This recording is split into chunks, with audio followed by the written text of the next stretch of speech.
We're getting peachy today, and no, we are not making a dessert. We're actually making some chicken breasts. More specifically, we are making stuffed chicken breasts, and they are filled with goat cheese, basil, arugula, and of course some balsamic peaches. I don't want you to be spooked by using a fruit with a chicken. Think about it this way. We eat chicken with oranges, we eat chicken with tomato. Let's start eating more chicken with peach. And I will tell you why, because peaches are tart, they are bright, they have such a distinct aroma. Altogether, you've got this intense, aromatic, spicy basil and the arugula, so it's a little bitter, a little spicy. Then we have that goat cheese, bringing some, some tangy, almost kind of funky vibes. If you're not a goat cheese person, you can also use feta or just cream cheese with this.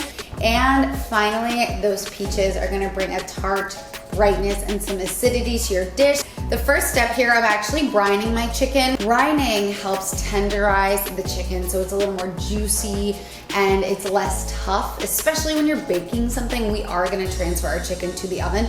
So especially when you're baking a chicken, you don't want it to dry out and become like dry.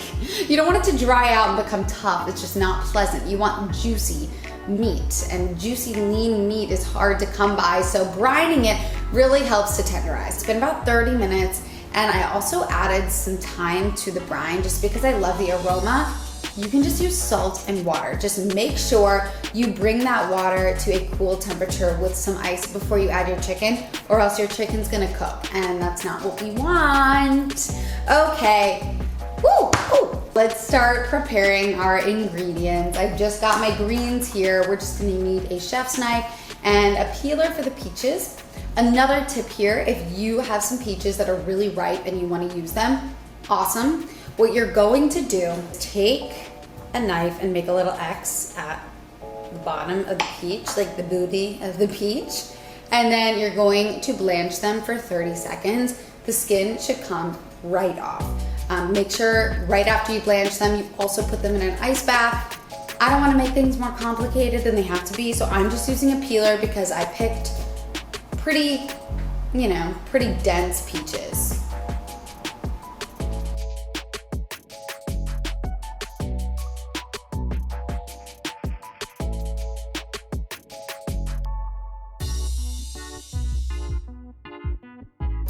So this peach in particular is built like a mango. It has a pit that is attached to the flesh. I can't just cut it out and core it. So I'm gonna just cut around it. Now I'm gonna grab some arugula and some fresh basil. This is really important. So if we're really measuring here, just so we all know, it's about half a cup of basil. I just shove it in and push it down to see if it fits. This is half a cup of basil, and I'm gonna reserve a few leaves for topping as well. I guess this is about a half a cup of arugula. Both of these have some spice to them. Arugula, when it's cooked, it tastes really bitter, so I think it actually fits nicely with the goat cheese and the peaches, and it obviously has nutritional value, so load it up.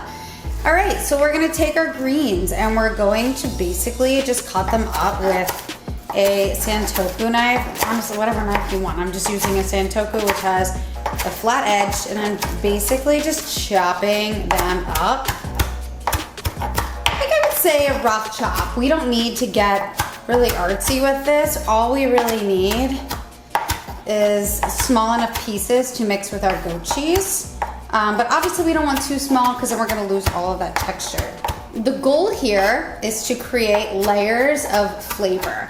I wanna have those peaches layered in the chicken and the goat cheese layered in the chicken, and then I want this goat cheese green mixture to also be layered in. So we've got creaminess, we've got crunch, we've got tanginess, we've got brightness, we got acidity, we have a rich depth of flavor. Perfect. Let's put our greens in this bowl. And remember, we have reserved some of the basil. I'm gonna get a spoon, a little wooden spoon action. So like I said, I'm reserving about a tablespoon of goat cheese. Ooh! And make sure your goat cheese is soft. So basically, we're just going to combine this all. You don't need salt here, you really don't, because the goat cheese is so powerful, you don't need it. It should look like the greens are covered generously in the goat cheese, but you still want to be able to see them. So like it's really a paste, it's not budging. It is in this bowl, and now it's time to get our chicken and to get the party started. Now we're gonna create our balsamic peaches, and I'm just gonna season a cast iron skillet with some olive oil. I would say that's about a tablespoon. I'm gonna turn it on medium heat, and we're gonna let it come to a shimmer. I'm using a cast iron skillet because I'm gonna bake my chicken in this skillet. I just don't want a lot of dishes to do, so I figured it's just easier like this. And also, the balsamic peaches are gonna add some flavor to the pan. It may get smoky, but I think it is worth using that extra flavor to coat the chicken before we pop it in the oven.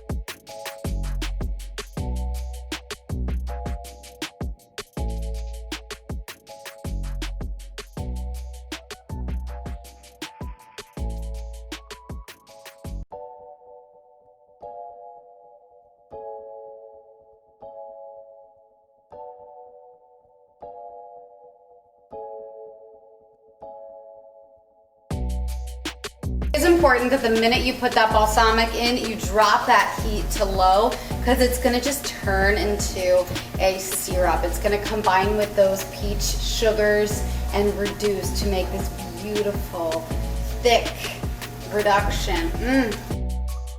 So I'm just putting my brined chicken breasts onto a paper towel. Slice through lengthwise. Just make sure we're keeping it nice and flat. And we're not gonna go all the way through, so just to the end.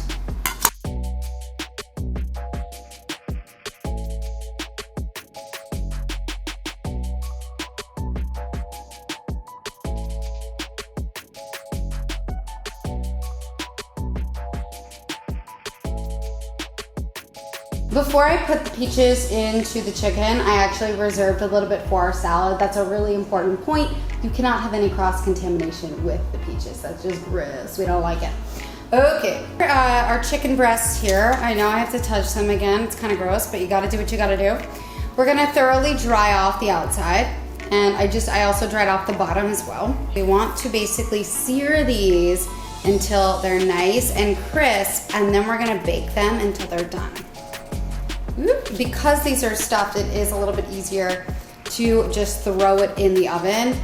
So if that also is a preference for you, go for it. All right, I have a little salt on the side of my cutting board. I'm just gonna season it here. Clean hands.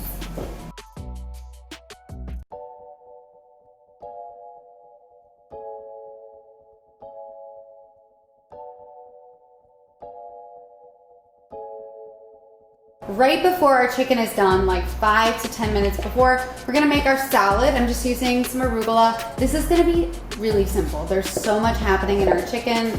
This is just gonna be olive oil, balsamic, and done. I'm gonna use a little bowl, put a little olive oil in here, and some vinegar.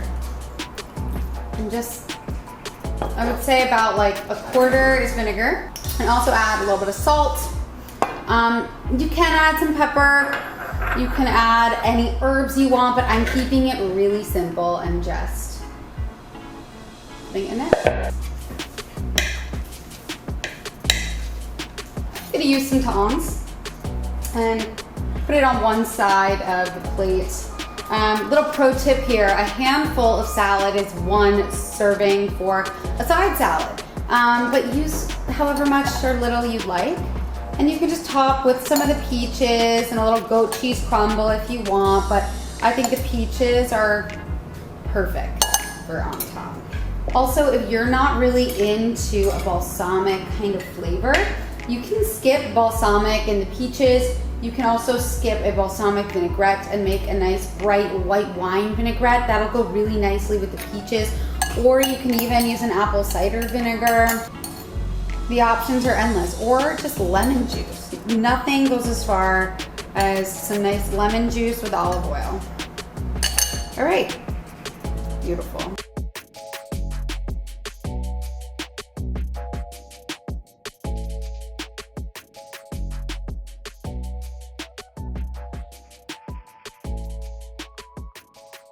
Am I the best wife ever? Maybe. Definitely. All right, we have to try it. You know the drill. We gotta try it out. Ha ha ha! Let's cut a little piece.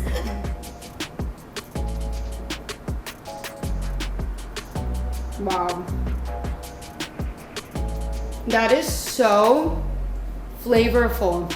This is the chicken dish of the summer, I'm telling you. You must make it, and it's surprisingly so much easier than you would think. Cooking down the peaches takes about 5 minutes, and then making a reduction takes about 1 to 2 minutes, so we're really not adding that much time to this recipe. And oh my God, it is so flavorful. I did have someone message me because I kind of teased the recipe on Instagram, and they said they don't eat meat, so how can they enjoy these flavors?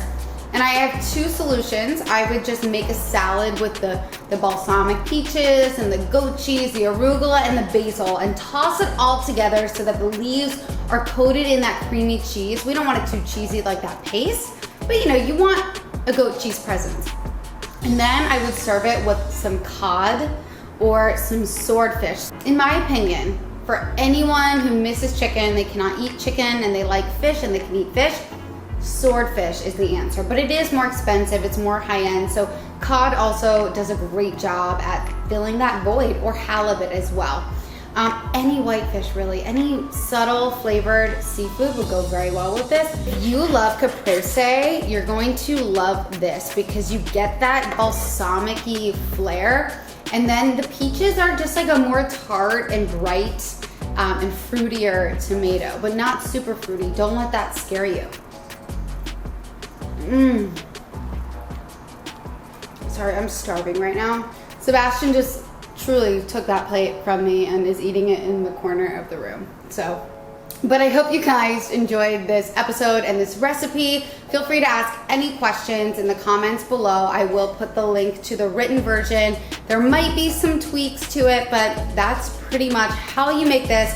And it is so divine. I'm telling you, this is the chicken dish of the summer. Calling it now. You're gonna love it, and let me know when you do make it, if you do make it, how it comes out. Follow me on Instagram. My account is Dining with Skyler, and all the recipes are on withskyler.com. I will see you guys soon. It's time for me to eat the summer chicken.